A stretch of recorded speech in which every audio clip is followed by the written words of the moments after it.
Daí, gente, como é que vocês estão? Bora lá aprender anelídeos e moluscos então? Vamos concluir aquele resumo da semana passada?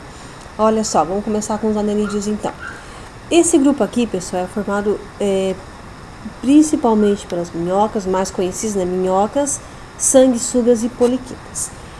Esse grupo tem uma característica bem marcante, que é a presença de anéis formando o corpo deles.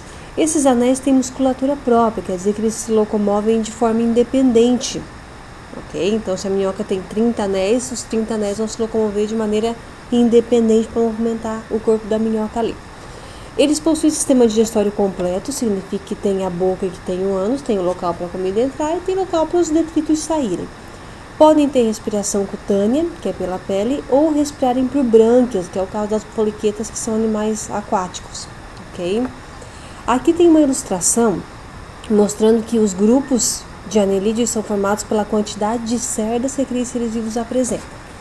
O primeiro grupo, então, pessoal, oligoqueta, que é oligoqueta, significa, é o grupo onde estão as minhocas, tá? Eles possuem boca, que está aqui na frente, cerdas que são quase imperceptíveis. Esse anel aqui, ó, pessoal, é chamado de clitelo. É o anel onde eles realizam a troca de espermatozoides, porque esses animais são hermafroditas, isto é, eles possuem o sistema reprodutor masculino e o sistema reprodutor feminino, mas eles não se autofecundam, eles não conseguem se fecundar sozinhos. Então eles precisam fazer a troca de espermatozoides com outro organismo que nem eles. Então, oligoquetas, é o grupo que tem poucas cerdas. Poliquetas, grupo que tem várias cerdas, né, e dá o nome a esse ser vivo também, que é poliqueta. E Hirudínea, tá? Ou aqueta pode ser também esse grupo aqui. Não possuem cerdas, são totalmente desprovidos de cerdas. Tem boca e tem ventosa posterior. Todos têm sistema digestório completo, tá, pessoal? Respira por brânquias, essa aqui, ó, que ela tem ela é de hábito de vida aquático. Minhoca e sanguessugas são terrestres, tá? Apesar de existirem algumas espécies desses seres vivos que são aquáticos também. Primeiro grupo, então, pessoal, os oligoquetos são caracterizados por possuírem poucas cerdas. A maioria deles é terrestre, mas existe algum tipo de água doce. Nesse grupo podemos incluir as minhocas. Como eu já falei para vocês, são hermafroditas, fazem fecundação cruzada e o desenvolvimento é direto. Fecundação cruzada, pessoal, é essa troca de espermatozoides que a Pro falou para vocês.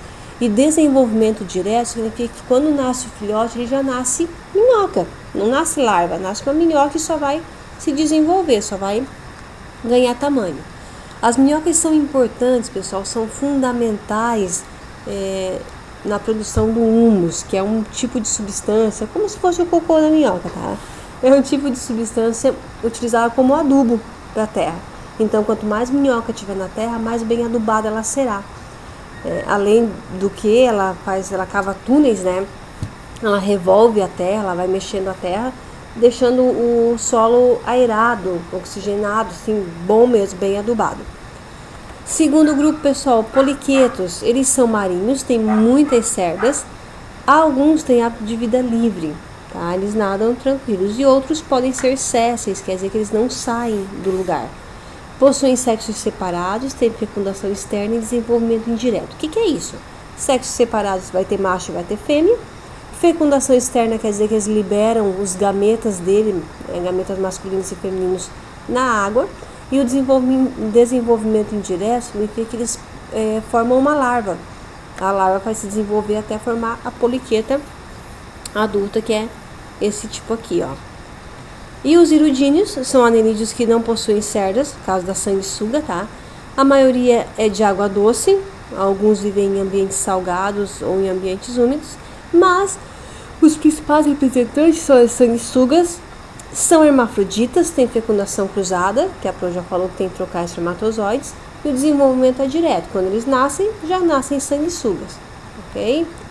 Moluscos, então, pessoal, são animais invertebrados, pertencem ao filo Molusca, né? Eles recebem esse nome porque possuem corpo mole. Os principais representantes é polvo, caramujos, lulas, lesma. Alguns são de água salgada, né? São marinhos.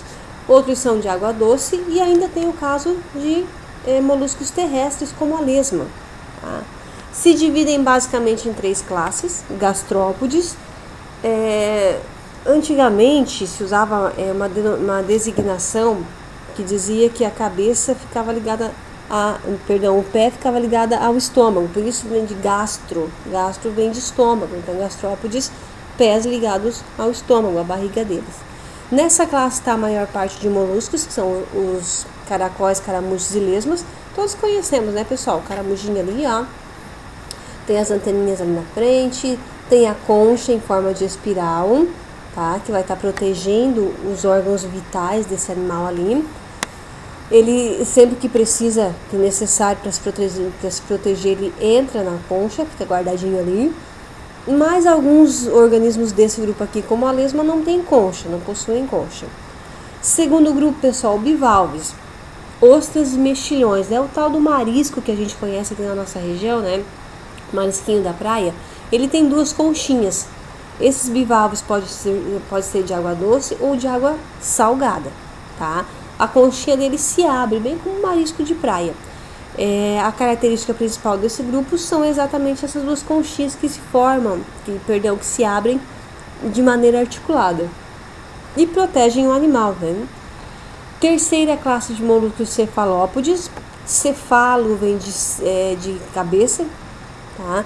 E podes, pés, então quer dizer que os pés estão ligados à cabeça. Esse grupo reúne lulas, polvos e náutilos, animais exclusivamente marinhos, não existe em água doce esses animais. A concha geralmente é reduzida, muito pequenininha, que a gente não percebe, ou é perdida. Com a evolução desses seres vivos se perdeu a concha deles. E existem os tentáculos ao redor da boca, que é o que a gente chama de pés, né? Características gerais dos moluscos, pessoal: possuem corpo mole, como eu já comentei com vocês, e o corpo é dividido em 3 partes: cabeça, massa visceral, que é onde ficam os órgãos deles, e pé. Possuem concha que serve para proteção, com exceção da classe dos cefalópodes, que não tem concha. Também possuem sistema digestório completo, significa que possuem boca e ânus. Respiram por brânquias, pulmões ou pela pele, depende do tipo de qual organismo estamos falando. Algumas espécies são hermafroditas, mas a maioria possui sexo separado, macho e fêmea.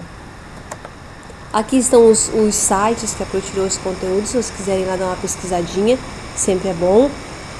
Copiem o que faltou no resumo de vocês, desse meu resumão aqui, coloquem lá na folhinha de vocês e bora lá para ver o que a gente precisa para a aula de hoje então.